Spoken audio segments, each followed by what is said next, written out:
ഓയച്ചെറുങ്ങര മന്നൻ വിദ്യാഭവനിൽ യോഗാ ദിനം ആഘോഷിച്ചു. യോഗ അധ്യാപിക അമൃത മനോജിന്റെ നേതൃത്വത്തിൽ കുട്ടികൾ യോഗ അഭ്യസിച്ചു. യോഗയുടെ പ്രാധാന്യവും ആരോഗ്യപരമായ ഗുണങ്ങളും കുട്ടികൾക്ക് പരിചയപ്പെടുത്തിക്കൊണ്ടായിരുന്നു സ്കൂളിൽ യോഗ ദിനം ആഘോഷിച്ചത്.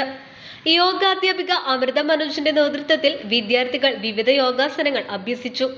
ശാരീരികവും മാനസികവുമായ ആരോഗ്യം മെച്ചപ്പെടുത്തുന്നതിൽ യോഗയുടെ പങ്ക് വ്യക്തമാക്കുന്ന രീതിയിലായിരുന്നു പരിപാടി. ഹെഡ് മിസ്ട്രസ് IC വിജയലക്ഷ്മി യോഗദിന സന്ദേശം നൽകി. അധ്യാപകരും വിദ്യാർത്ഥികളും പരിപാടിയിൽ പങ്കെടുത്തു. എല്ലാ പ്രായക്കാർക്കും യോഗ നല്ലതാണെന്നും യോഗ ചെയ്യുന്നതിലൂടെ പല രോഗങ്ങൾക്കും ശമനം വരുമെന്നും യോഗ അധ്യാപിക പറഞ്ഞു. മന്നം വിദ്യാലയം സ്കൂളിലെ യോഗ ടീച്ചർ അധ്യാപികയായിട്ട് ഞാൻ വർക്ക് ചെയ്യുന്നു.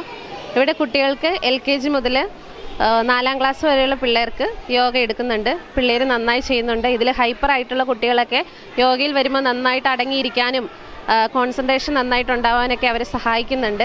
പിന്നെ കുട്ടികൾ നന്നായിട്ട് യോഗ ചെയ്യുന്നത് ചിലവർക്ക് അലർജി പ്രശ്നങ്ങളുള്ളവരുണ്ട്, ഹൈപ്പർ ആക്ടിവിറ്റി ഉള്ളവരുണ്ട്. അവർക്കൊക്കെ യോഗ ചെയ്യുന്നത് നല്ലതാണ്. പ്രായപരിധി ഒന്നുമില്ലാതെ നമ്മൾക്ക് യോഗ അഭ്യസിക്കാൻ പറ്റും.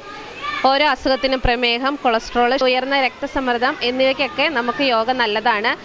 പ്രഗ്നന്റ് ലേഡീസിനൊക്കെ 3 മാസം കഴിയുമ്പോൾ 6, 7, 8 മാസങ്ങളിൽ നമുക്ക് യോഗ അഭ്യസിക്കുന്നത് നല്ലതാണ്. അപ്പോൾ ഏതൊരു പ്രായക്കാർക്കും എന്ത് അസുഖമാണെങ്കിലും നമുക്കിപ്പോൾ വാദസംബന്ധമായിട്ടുള്ള അസുഖങ്ങൾക്കെല്ലാം നല്ലതാണ്. കട്ടിലിരുന്നാണെങ്കിലും യോഗ ചെയ്ത് നമുക്ക് അഭ്യസിക്കാം. അപ്പോൾ എല്ലാവരും ആരോഗ്യമായിട്ടിരിക്കുക. LKG മുതൽ 4ാം ക്ലാസ് വരെയുള്ള കുട്ടികളും സ്കൂളിൽ യോഗ അഭ്യസിക്കുന്നുണ്ട്. News desk, Perumbavoor.